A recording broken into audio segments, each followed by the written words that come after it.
का शानदार स्वागत हुआ। एयरपोर्ट पर पीएम मोदी के स्वागत के लिए इंडोनेशिया के कलाकारों ने पारंपरिक नृत्य की प्रस्तुति की।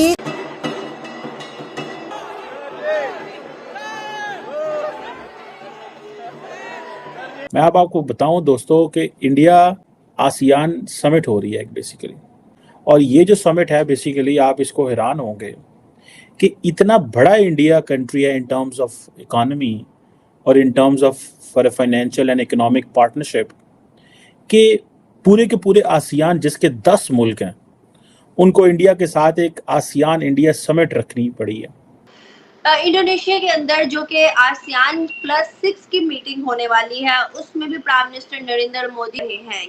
ये सब इंडिया से ही टूटी हैं। तो ये एक अजीब सी बात बोल रहे हैं या हैरानी की बात बोल रहे हैं। आसियान मतलब एक तरीके का ऑफशूट है इंडिया का, छोटा इंडिया समझ लें आप।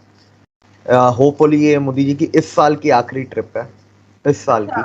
हाँ हो सकता है, लेकिन हालात अच्छी खबरें नहीं आ रही, बिल्कुल मायूसी at the peak right now. आप रोजाना ये 30 रुपए का माइक लेकर उठा के आ जाती इंडिया, हमसे आगे किधर चला गया वो? हमसे दुनिया के 5th लार्जेस्ट नहीं, इंडिया कहाँ चला गया? हमसे आगे चला गया। कहाँ चला गया? आप उसका रुपया देंगे, आप भी चली जाए फिर। आपको पता है पाकिस्तान जो है वो तो ऑब्जर्वर भी नहीं है इस ग्रुप का, और मैंने तो अक्सर एक चीज देखता हूँ, पाकिस्तानी लीडरशिप को तो कोई भी नहीं बुलाता यार। ये एक बड़ी परेशान कुन बात है। अगले दिन हमें पता चला कि हमारे वजीर आजम ने जाना था कीनिया किसी कॉन्फ्रेंस में, वो गए ही नहीं डरते उन्होंने कहा मुल्क में हालात ख़राब हैं, महंगाई है, बिजली है, इतने मसले बने हुए हैं। आबादी है, तीसरी बड़ी इकोनॉमी पीपीपी के तहत है, चौथी सबसे स्ट्रॉन्गेस्ट मिलिट्री। आप किस तरह इग्नोर कर सकते हैं इंडिया को? जय हिंद दोस्तों, देख सकते हैं इंडोनेशिया में मोदी जी का किस तरीके से स्वागत हो रहा है, भव्य स्वागत हो रहा है हमारे इंडिया के लीडर का। तो ये बहुत ही गर्व की बात है। और आज रात को जो है मोदी जी ने आज रात को 1:30 बजे से यहाँ इंडिया से रवाना हुए थे इंडोनेशिया के लिए, और इंडोनेशिया में इन्होंने 3 बजे रात को पहुँचे। 3 बजे रात को वहाँ भव्य स्वागत हुआ, और उन्हें के कार्यक्रम में भी जो है वहाँ की कुछ कार्यक्रम भी रखा गया था, नाच गान का। पूरा भव्य स्वागत बहुत ही विधि विधान से हुआ है इंडोनेशिया के अंदर रात को 3 बजे। ये बहुत ही बड़ी बात है कि हमारे लीडर जो हैं अपनी जनता आवाम को लिए रात को भी वो आराम नहीं करते, रात को 3 बजे इंडोनेशिया के लिए रवाना जो पहुँचे हैं, ये बहुत ही बड़ी बात है। इस बात को देख करके पाकिस्तानी मीडिया बिल्कुल चीख गई है कि इतनी इंडियन लीडर को कितनी मान्यता है और कितना उन्हें स्वागत समारोह दिया जाता है। वही भी बात करेंगे। G20 समिट भी आज ही है शाम को। आज शाम को ही मान लो कि 7 बजे जो है पीएम जी उधर से रवाना हो जाएंगे इंडिया के लिए। यहाँ पे गेस्ट भी आने वाले हैं इंडिया में G20 समिट के लिए, तो वहाँ दिन भर बातचीत होगी इंडोनेशिया के अंदर। और साथ ही वहाँ से 7 बजे करीब में रवाना होकर यहाँ पर भी आ जाएंगे दिल्ली के अंदर, और G20 समिट का समारोह भी होस्ट करेंगे नरेंद्र मोदी जी। तो हमारे लीडर जो है बहुत ही मेहनती हैं, तो वीडियो को पूरी देखिएगा। वीडियो के अंत में फिर से आपको मिलता है। शेड्यूल निकला है कि ही इज गोइंग, क्या नाम है उसका, अमेरिका, उधर सॉरी इंडोनेशिया जा रहे हैं। वो रात को 3 बजे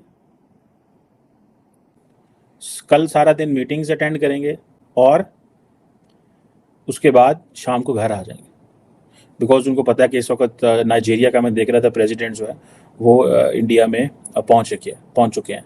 नाइजीरिया के फॉरेन मिनिस्टर और सारे लोग वो पहुंच चुके हैं, और भी मुल्कों के लोग जो हैं वो आ रहे हैं। अब देखिए इतने बड़े पैमाने पे ये मीटिंग्स हो रही हैं इंडिया के अंदर। इंडियन लीडरशिप जो है हर रोज़ कहीं ना कहीं पहुंची होती है। अमेरिका ने जिस तरह उनके पलड़े में वजन डाला है, अब इंडोनेशिया जो है वो बेसिकली ये इंडिया आसियान समिट जो है इसको हेड कर रहा है, बिकॉज ये एक वो रिवॉल्विंग पोजीशन होती है। तो इस दफ़ा इंडोनेशिया जकार्ता में हो रही है। अब देखें कि हम आसियान के पार्टनर नहीं बन सकते, हम उसके साथ मिलकर काम नहीं कर सकते, हमारी वो कैपेसिटी नहीं है। अच्छा, ऑस्ट्रेलिया, जापान, चाइना, अमेरिका, ये सारे डायलॉग पार्टनर्स हैं इसके। ये सारे काम करने वाले, मेहनत करने वाले, इकोनॉमिकली डेवलप्ड मुल्क जो हैं सारे इकट्ठे हो गए। अच्छा, इंडिया के अंदर बड़ा शोर मचा हुआ है कि हर कंट्री में जितने भी ग्रुप्स बनाए गए हैं, चाहे वो ईस्ट हो, वेस्ट हो, नॉर्थ हो, जितने भी ग्रुप्स बनाए गए सब में इंडिया को शुमार किया गया है ऑलमोस्ट। क्या लगता है क्यों, और इस पर आपकी क्या राय है? जी, आसियान को 2014 से ही अटेंड कर रहे हैं, उससे पहले मनमोहन सिंह भी अटेंड करते थे। तो 14 में म्यांमार में हुई, फिर मलेशिया, फिर लाओस में, फिर कंबोडिया में हुई, सिंगापुर, बैंकॉक, फिर चाइना में हुई, उसका ब्रुनाई में हुई। तो मोदी जी हर जगह ही अटेंड करते आए हैं। थाईलैंड में हुई, इस बार इंडोनेशिया में है। जो एक बड़ी ताजुब की बात है, आसियान में जितनी भी जो उनकी जो ओरिजिनल 10 कंट्री हैं, the original 10 members of ASEAN, Brunei, Cambodia, Indonesia, Laos, Malaysia, Myanmar, Philippines, Singapore, Thailand, Vietnam, ये सारी अखंड भारत की कंट्री हैं। ये सब इंडिया से ही टूटी हैं। तो ये एक अजीब सी बात बोल रहे हैं या हैरानी की बात बोल रहे हैं। आसियान मतलब एक तरीके का ऑफशूट है इंडिया का, छोटा इंडिया समझ लें आप, तो वो है आसियान। अब फिर ये जो मीटिंग होनी है, ये होनी है आसियान +6 की, ईस्ट एशिया समिट। इसके अंदर इन्होंने फिर कुछ मुल्कों को ऐड किया 2011 में, ऑस्ट्रेलिया को ऐड किया, चाइना को ऐड किया, इंडिया को ऐड किया, जापान को ऐड किया, न्यूजीलैंड को किया, रशिया को किया, साउथ कोरिया को किया और अमेरिका को किया। ये 6-7 कंट्रियां थी, इनको उन 10 कंट्रियों के साथ ऐड किया। तो ये स्पेशली वो मीटिंग है जिसके अंदर ये सारे नेशंस होंगे जो एक्स्ट्रा ऐड किए हैं, +8, जिसे आसियान +8 हम कह सकते हैं। तो ये अब होगी और उसके ऊपर काफ़ी सारी चीज़ें इस पर डिस्कस की जाएंगी। अगर देखो तो आसियान कंट्री सारी इंडो पैसिफिक में आती हैं। तो ये जितनी भी आपकी वेस्टर्न कंट्रियां जिसके अंदर ऐड हुई हैं वो भी इंडो पैसिफिक या तो ज़्यादातर इंडो पैसिफिक की पार्ट है, और अमेरिका और रशिया का तो इंडो पैसिफिक में इंटरेस्ट है। ठीक है, तो India is the crucial partner in Indo Pacific, strategic partner है बहुत सारे मुल्कों का, और Indian ocean belongs to India. तो वो वाली बात है। ठीक है, उसके अलावा इसके ऊपर ट्रेड में काफ़ी बातें होंगी। इंडिया की एक आसियान के साथ FTA की बात चल रही है कि इंडिया का डायरेक्ट FTA हो जाए आसियान के साथ, तो एक साथ आपके 10 मुल्कों के साथ FTA हो जाएंगे। रुपी ट्रेडिंग की बात चल रही है। आसियान के कुछ मुल्कों में UPI जा चुका है, जैसे कि सिंगापुर वगैरह में रुपी जा चुका है, उधर चल रहा है सिंगापुर में, थाईलैंड में, 2 कंट्रीज जो मुझे पता है, शायद इससे ज़्यादा भी हों। मजीद इसके ऊपर एनर्जी के ऊपर बात होगी, क्लीन एनर्जी की, क्योंकि इंडिया इनको क्लीन एनर्जी भी दे रहा है। ठीक है, टेक्नोलॉजी भी दे रहा है, इन्वेस्टमेंट्स भी कर रहा है। इंडिया की मोर देन $100 बिलियन की इन्वेस्टमेंट है कलेक्टिवली इन सारे 10 मुल्कों के में मिला के।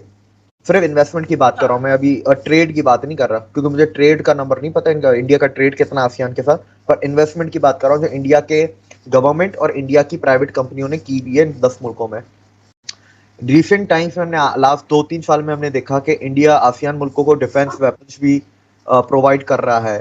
तो और सारे आसियान के मुल्क में, कोई आसियान के सारे मुल्कों में कंबोडिया को छोड़ के बाकी सब चाइना के दुश्मन है। चाइना बोलता है तुम्हारी जमीन भी मेरी, तुम्हारी भी मेरी। सिर्फ एक कंबोडिया की वो बोलता है, लेकिन बाकायदा, लेकिन ये कि कंबोडिया उसका एलाय है, तो इसलिए कंबोडिया को छोड़ के बाकी सभी चाइना के दुश्मन है। तो एक वो एंगल भी आप देखें डिफेंस वाला, जो सिक्योरिटी, रीजनल सिक्योरिटी पे वो आएगा।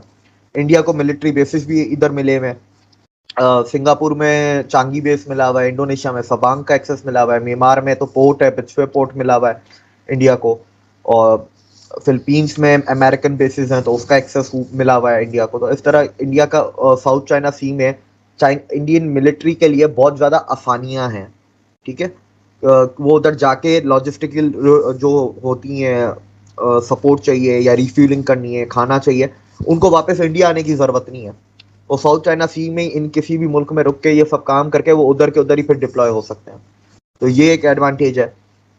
इसके अलावा देखें आसियान के अंदर फूड सिक्योरिटी के ऊपर बात होगी, क्योंकि आसियान में भी एग्रीकल्चर कंट्रीज हैं ये तकरीबन सारी की सारी, एक सिंगापुर को छोड़ के बाकी सब। इंडिया इधर भी खाना बनता है, उगता है, फूड प्रोसेसिंग प्लांट्स भी हैं। वियतनाम को देखें तो वियतनाम में इलेक्ट्रॉनिक मैन्युफैक्चरिंग और फुटवेयर मैन्युफैक्चरिंग बहुत ज़्यादा है, और चाइना से कंपनियां निकल के 50% इंडिया आती हैं, 20% आपकी जाती, 30% वियतनाम जाती हैं, 20% ये बाकी आसियान के बाकी मुल्कों में जाती हैं। तो उसके ऊपर भी बात होगी, सप्लाई चेन रिजिलियंस के ऊपर बात होगी। और इस बार जो गेस्ट है आसियान में वो है आपकी कमला हैरिस, अमेरिका की वाइस प्रेसिडेंट। हाँ, तो देखें क्या होता है नेक्स्ट फ्यूचर में। यह चर्चा जो है पूरी तरह से जो है फैल चुका है पाक मीडिया के अंदर, बहुत ही ज़्यादा जो है वो इस बात को जोड़ दे रहे हैं कि इंडियन लीडर का कितना मान्यता है कि रात को 3 बजे भी वहाँ स्वागत के लिए लोग तैयार थे इंडोनेशिया के अंदर।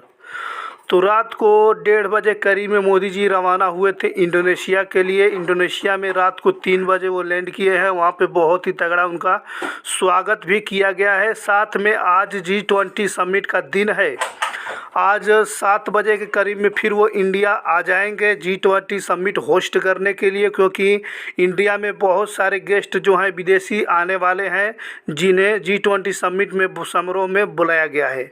वहीं पर मोदी जी आज दिन भर वहाँ पे रहेंगे, बातचीत होगी। शाम को 7 बजे करीब वो इंडिया आ जाएंगे G20 समिट के लिए।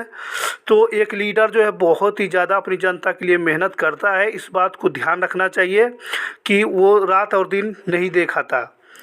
तो आप देख सकते हैं कि एक लीडर के लिए जो है ये बहुत ही बड़ी बात है कि रात को 3 बजे जाना और रात में ही आना, और वहाँ पे इतने बिजी शेड्यूल होने के बावजूद मान लीजिए कि G20 समिट हो रहा है, तो जाहिर सी बात है टाइम तो होगा नहीं, लेकिन तभी भी मोदी जी ने टाइम निकाल के इंडोनेशिया गए, वहाँ पे बातचीत करेंगे। आज शाम को 7 बजे दिल्ली भी आ जाएंगे।